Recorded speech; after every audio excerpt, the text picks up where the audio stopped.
सपना देखना और सपना पूरा करना दोनों अलग अलग चीज है। सपना आप देख रहे हैं उसमें आपको पूरा जान लगाना होगा, आपका जो है पूरा दमखम लगाना होगा, तभी आप जो है अपना जो है सपना को पूरा कर पाएंगे।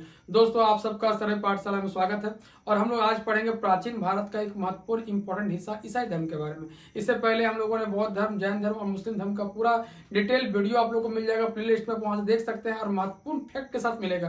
तो उसी कड़ी में आगे हम लोग बढ़ेंगे आज और पढ़ेंगे ईसाई धर्म। यहाँ से जितना सारा आपका इंपॉर्टेंट फैक्ट बनता है एग्जाम के पॉइंट ऑफ व्यू से, सब हम लोग देखने का प्रयास करेंगे। तो चलिए स्टार्ट करते हैं आज का सेशन। सबसे पहले समझिए, ईसाई धर्म को मानने वाले विश्व में सबसे अधिक लोग हैं। सबसे अधिक लोग आपको जो है ईसाई धर्म को मानते हैं, फिर मुस्लिम धर्म को, फिर आपका हिंदू धर्म को। यानी विश्व में सबसे अधिक धर्म को यदि मानने वाले फॉलोवर यदि कोई है तो किसके? ईसाई धर्म के। अब ईसाई धर्म का संस्थापक कौन था? तो ईसा मसीह। ईसाई धर्म का संस्थापक कौन थे? ईसा मसीह थे। और इनका जन्म कहाँ हुआ था? बेथलहम में हुआ था। और कहाँ पे? जेरूशलेम में।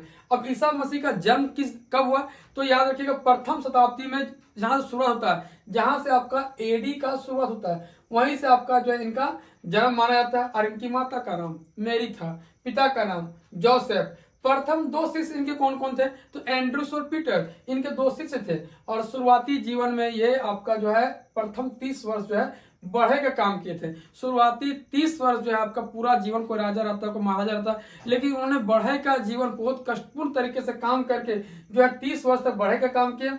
और कहाँ काम कर रहे थे? नाजरेत एक जगह है बेथलहम में, वहीं पे काम कर रहे थे। और इनको सूली पर चढ़ाया गया था 33 ईस्वी में। कब? 3 यानी 33 ईस्वी में चढ़ाया गया था। किनके द्वारा? रोमन गवर्नर पोंटियस पिलेट के आज्ञा के अनुसार। कब? 33 ईस्वी में। अब इनको चढ़ाया गया था कब? सूली पे। अब देखिए इनका पवित्र चिन्ह क्या होता है ईसाई धर्म का? तो क्रॉस होता है। देखिए क्रॉस का चिन्ह बना हुआ है।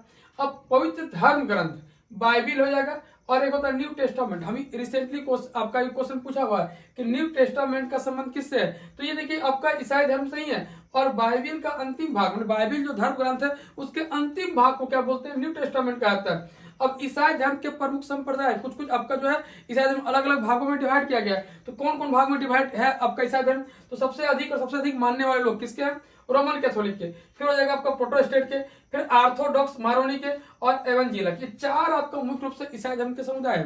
क्या क्या हो जाएगा? रोमन कैथोलिक पहला, दूसरा प्रोटेस्टेंट, तीसरा ऑर्थोडॉक्स मारोनी और चौथा एवेंजेलिक हो जाएगा। अब देखिए फिर से एक बार देख लेते हैं, संस्थापक कौन था ईसाई धर्म का? तो ईसा मसीह। इनका जन्म कहाँ होता है? बेथलहम में। बेथलहम कहाँ है? जेरूशलेम में है। इनकी माता का नाम क्या है? आपका मेरी। पिता का नाम क्या है? जोसेफ। और इनके प्रथम दो शिष्य कौन थे? एंड्रूस और पीटर। कौन थे? एंड्रूस और पीटर। शुरुआती जीवन में क्या करते हैं? प्रथम 30 वर्ष की अवस्था तक बढ़े का काम करते हैं। क्या करते हैं? बढ़े का काम करते हैं। और आपका ईसाई का पवित्र चिन्ह का नाम क्या है? क्रॉस हो जाएगा। और धर्म ग्रंथ बाइबिल और न्यू टेस्टामेंट याद रखिएगा, रिसेंटली सब एग्जाम में पूछा हुआ कि न्यू टेस्टामेंट का संबंध किससे? तो किससे? ईसाई धर्म से। और ईसाई धर्म के प्रमुख संप्रदाय क्या कहा जाएगा? Roman Catholic, Protestant, Orthodox Moroni और एवेंजेलिक। ये आपका प्रमुख समुदाय है ईसाई धर्म से। अब देखिए कुछ और महत्वपूर्ण तथ्य, कुछ और महत्वपूर्ण फैक्ट जो आपके एग्जाम में बहुत ही महत्वपूर्ण भूमिका निभाएगा। तो क्या है कि रोमन कैथोलिक, चार अभी आपको बताएं कि ईसाई धर्म के 4 समुदाय हैं आपका। तो रोमन कैथोलिक समुदाय के लोग क्या मानते हैं कि वेटिकन सिटी में स्थित पोप जो है ईसा मसीह के आध्यात्मिक उत्तराधिकारी है।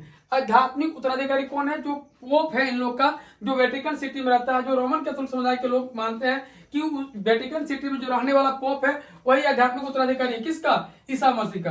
अब देखिए जिस तरह बौद्ध धर्म में, जैन धर्म में त्रिरत्न है, उसी तरह से ईसाई धर्म में त्रितत्व है। ईसाई लोग त्रितत्व में विश्वास करते हैं। वो त्रितत्व क्या है कि ईश्वर जो है पिता है, ईश्वर पुत्र है और ईश्वर क्या है? पवित्र आत्मा है। 3 चीज बोला गया है ईसाई धर्म के बारे में कि ईसाई धर्म में त्रितत्व में कौन कौन शामिल है? ईश्वर पिता है, ईश्वर पुत्र है और ईश्वर क्या है? पवित्र आत्मा है। अब यहाँ से क्वेश्चन बहुत बनता है, जो आपका ये पूरा देखिएगा अभी आप कि भारत से रिलेटेड है और कुछ कुछ महत्वपूर्ण फैक्ट ये सब एग्जाम में बहुत बार आया हुआ है और हमेशा पूछने का चांस चलता रहता है कि भारत में ईसाई धर्म का प्रचार संत थॉमस ने चेन्नई आकर किया था। सबसे पहले समझिए कि भारत में सर्वप्रथम ईसाई धर्म का प्रचार किसने किया था? तो संत थॉमस ने किया था। कहां पे किया था भारत में? तो चेन्नई में आकर किया था। कहां पे किया था? चेन्नई में आकर किया था। कौन किया था? संत थॉमस ने किया था। अब देखिए गॉथिक शैली है, ये बहुत ही इंपॉर्टेंट है। चर्च बनाने की शैली को क्या बोलते हैं? गॉथिक शैली बोलते हैं। जितने सारे चर्च बनते हैं वो मैक्सिमम किस शैली बनते हैं? गॉथिक शैली बनते हैं। चर्च बनाने की शैली को क्या बोला जाएगा?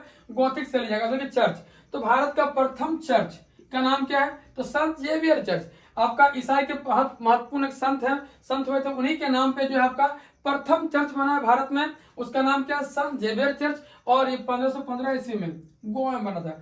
1515 ईस्वी में कब बना था? कहाँ पे? गोवा में बना था। तो ये याद रखिएगा, भारत का प्रथम चर्च का नाम क्या? संत जेवियर चर्च है। कहाँ बना था? गोवा में बना था। और कब बना था? 1515 ईस्वी में।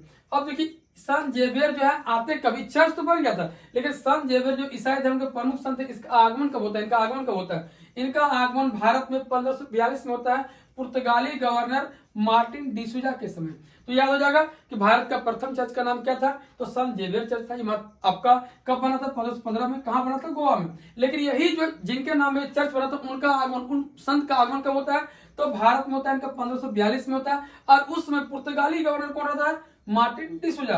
अब देखिए ईसाई धर्म न्यायालय भारत में कहाँ स्थापित किया गया था? तो आपका गोवा में किया गया था 1560 में। मतलब ईसाई धर्म का न्यायालय जो है आपका कहाँ स्थापित किया गया? गोवा में। कब किया गया था? 1560 में, 1560 में किया गया था। तो क्या क्या देखिए हम लोग यहाँ पे कि रोमन कैथोलिक समुदाय के लोग मानते हैं कि वेटिकन सिटी स्थित पोप ईसा मसीह आध्यात्मिक उत्तराधिकारी है ईसाई धर्म के। ईसाई में त्रिरत्न में विश्वास करते हैं। उसमें क्या क्या शामिल है? तो ईश्वर पिता है, ईश्वर पुत्र है और ईश्वर पवित्र आत्मा है। भारत में ईसाई धर्म का प्रचार किसने किया था? संत थॉमस ने किया था। कहाँ किया था? चेन्नई में किया था। गॉथिक शैली में क्या किसका निर्माण किया था? चर्च में। भारत का प्रथम चर्च का नाम क्या था? संत जेवियर चर्च। और इसका निर्माण 1515 ईस्वी में कब कहाँ किया गया था? गोवा में। अब देखिए संत जेवियर जो थे ईसाई धर्म के महत्वपूर्ण संत, इनका आगमन 1542 में होता है। कहाँ पे? गोवा में इनका भी आगमन होता है। और पुर्तगाली गवर्नर मार्टिन डिसूजा के समय होता है। और ईसाई धर्म जो न्यायालय है इसकी स्थापना 1560 में गोवा में की गई थी। अब देखिए इतना सारा आपका फैक्ट है, इससे बाहर आपको कोई क्वेश्चन नहीं पूछेगा। यदि ईसाई हमसे पूछता है तो इससे बाहर आपको कुछ भी क्वेश्चन नहीं होगा। जितना प्रीवियस क्वेश्चन था और जितना सारा फैक्ट बनता है सबको एक जगह कलेक्ट कर दिया गया है। और आप इसको क्या कीजिए, एक जगह छोटा सा नोट्स बना करके कॉपी में, और इस तरह कंटिन्यू बेसिस पे आपको वीडियो मिलता रहेगा अल्टरनेट। एक दिन आपको मिलेगा हिस्ट्री का, फिर अगला दिन मिलेगा करंट अफेयर्स का, फिर एक दिन हिस्ट्री का, फिर अगला दिन मिलेगा करंट अफेयर्स का। और आपको इस तरह कंटिन्यू बेसिस पे करंट अफेयर्स और आपका जीके जीएस दोनों आपको मिलता रहेगा। आपका तैयारी कहीं ना कहीं बहुत अच्छा होता चलेगा। दोस्तों यदि आप लोगों ने अभी तक सरल पाठशाला सब्सक्राइब नहीं किया है तो सब्सक्राइब करके रखिए, क्योंकि इस तरह महत्वपूर्ण और इंपॉर्टेंट टॉपिक आप लोगों को मिलता रहेगा। चलिए मिलते हैं नेक्स्ट वीडियो में, तब तक के लिए जय हिंद, वंदे मातरम।